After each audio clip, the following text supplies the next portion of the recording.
ሰላም ጤና ይስጥልን ውድ ተመልካቾቻችን፣ ውድ ሰልጣኞች እንደምንከረማቸው እንደምሰነበታቸው። በቃላችን መሰረት እንግዲህ የመጀመሪያውን ስልጠና ወይም ደግሞ ፓርት ይዘን መተናል ማለት ነው።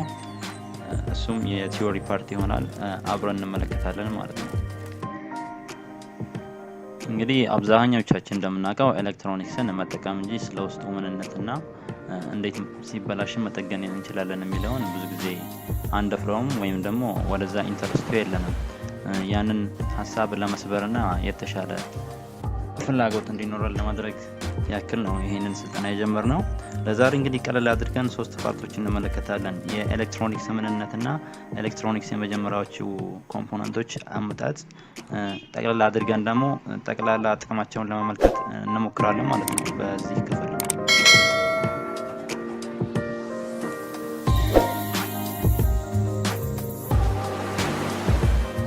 ኤሌክትሮኒክስ ማለት አንዱ የፊዚክስ እና የቴክኖሎጂ ዘርፍ ወይም ቅርንጫፍ ሲሆን የሰርኪዩት ዲዛይን ይሆንና በሰርኪዩት ዲዛይን ውስጥ ትራንዚስተር፣ ማይክሮፎን ወይም በባህሪያቸው እንደ ሰሚኮንዳክተር፣ ጋዝ፣ ቫኪዩም ወይም ሌሎች ሊጠቀሙ ወይም ቀለል ባለ አገላለጽ አንድ በውስጡ የኤሌክትሮን ፍሰት ሊቆጣጠር የሚችል ቁስ ኤሌክትሮኒክስ ልንለው እንችላለን ማለት ነው።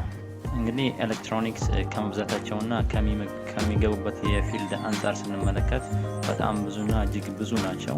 እኛ ግን ቀለል አድርገን አስፈላጊ ይሆናሉ ብለን ያስብናቸውን በዚህ መልኩ ለማየት እንሞክራለን ማለት ነው።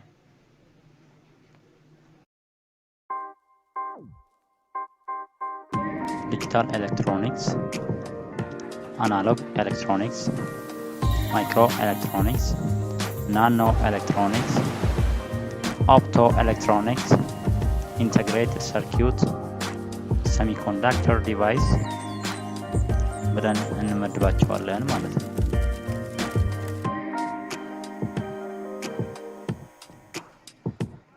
ሌላው ወደ ኤሌክትሮኒክስ ታሪክ በምንሄድበት ሰዓት ለመጀመሪያ ጊዜ የተፈጠሩ ኮምፖነንቶችን ማለትም 1-3ቱን አሁን አብረን እንመለከታለን ማለት ነው።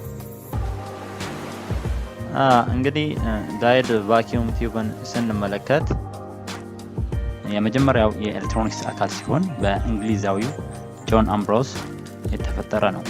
በኋላም በአሜሪካዊ ሊዲ ፎርስት ያንኑ በማሻሻል ትራዮድ የተሰራ ሲሆን በውስጡም ቮልቴጅን ማጉላት የሚያስችል አካል ጨምሮበታል ማለት ነው።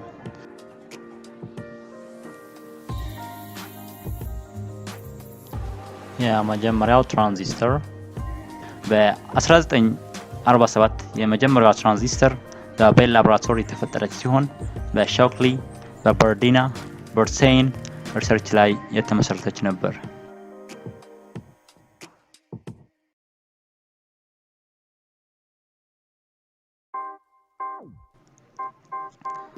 ሌላው በ1959 በጃኪል ባይ የቴክሳስ መሳሪያዎች ድርጅት የመጀመሪያውን ኢንተግሬትድ ሰርኪዩት ወይም የተቀናጀ ውህደት ሰርተዋል ማለት ነው።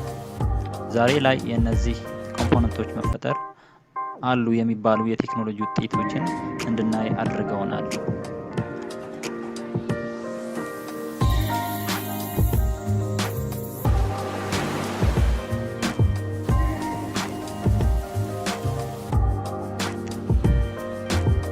በመጨረሻም የኤሌክትሮኒክስ ጥቅሞችን እንመለከታለን።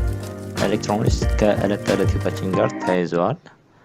እንደውም ያለ እነሱ ምንም የማንሰራ እስኪመስለን ድረስ ማለት ነው። ለምሳሌ ኮምፒውተር፣ ሞባይል፣ ኤቲኤም፣ ፍላሽ፣ ሜሞሪ፣ ፍሪጅ፣ ቲቪ፣ ዲጂታል ካሜራ።